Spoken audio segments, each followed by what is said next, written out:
On this edition of Big West Now, we travel up the coast to beautiful Santa Barbara to see how two freshman softball players have helped drive the Gauchos into the top half of the conference standings.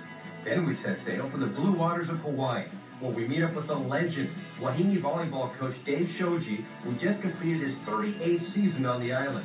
Former NBA star Reggie Fias will soon begin his first on the campus of Northridge. We'll hear his thoughts on his new gig, and we'll bring to you an emotional story from Cal State Fullerton, reeling in recent months after two of his own left us way too soon. Welcome to the beautiful campus of California State University, Long Beach. I'm Will Selva. This is Big West Now. Thanks for joining us. Now, a little bit later on, we'll check in on a couple of former dirtbags who are making Long Beach State extremely proud with their exploits on the diamond. But first, we have to introduce you to two young ladies who landed in Santa Barbara last fall and who not only made an impact on their team, but the entire conference as a whole.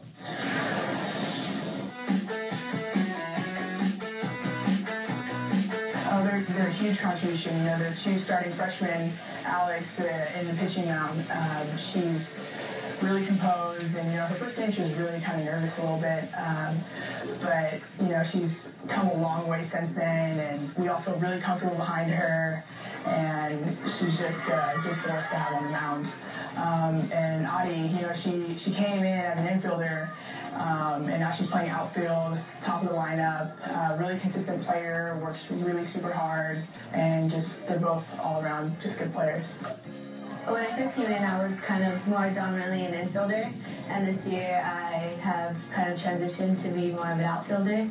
And at first I thought that was kind of going to be really challenging, but Jessica Soria really helped me through that process, and you know, she's a really great outfielder, and her energy is always positive, and so it was really good, and she kind of helped me through that process. He always has the same demeanor on the field. Even if she's not doing well, you can't read it on her face.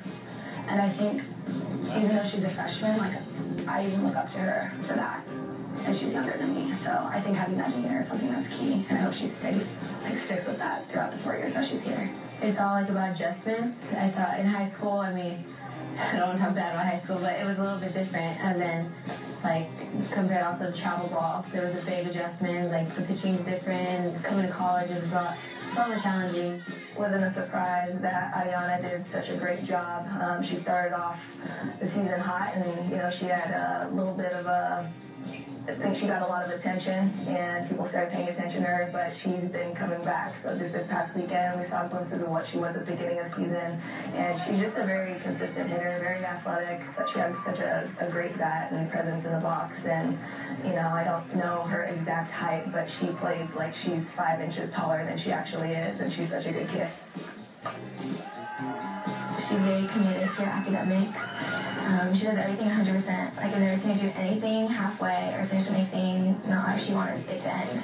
So today she's very, like, inspirational in a way, too. Even though she's one of my best friends, I'm also, like, inspired by her, so. With Alex, she does a good job of evaluating her performance. You know, she holds herself to a high standard just in bullpen practice. You know, she'll throw a pitch that, you know, maybe some pitchers might say was pretty good, and she'll laugh and say, oh, that was 400 feet over the fence. And it's just that kind of accountability and acknowledgement that has helped her really get better every single day. The mentality that I'm here for a reason. I'm here to do a job. So, you know, I get upset when I don't have a good outing, or when I'm in a bullpen and my pitches aren't working. Like, I get more frustrated about that. So I have to, like, that's when I have the days where I'm like, I'm gonna go and I'm gonna, like, reevaluate and, like, make sure, like, everything is just smooth. So I think just holding myself to that standard all year has, like, really helped. Work ethic, athleticism, and Alex had been to a camp, so I knew about her coachability. That relationship is important, and I thought we worked well together. But Adi, too, just such a great personality, a worker, knows the game, loves softball. You know, they're just, when she came in, or I just remember watching her play before she got here, she was just one of those players that was exciting to watch, and you always could hear her on the field. Hawaii Rainbow Wahine are making a run for the record books. Star pitcher Kaya Parnaby is having a record-breaking season, as well as center fielder Kelly Majum. Speedy U.S. Riverside Ariel Shore has continued to hunt Big West catchers. June brings us 2 College World Series, beginning with the softball in Oklahoma City and baseball in Omaha at the end of June. Let's hope for a Big West team to make the finals.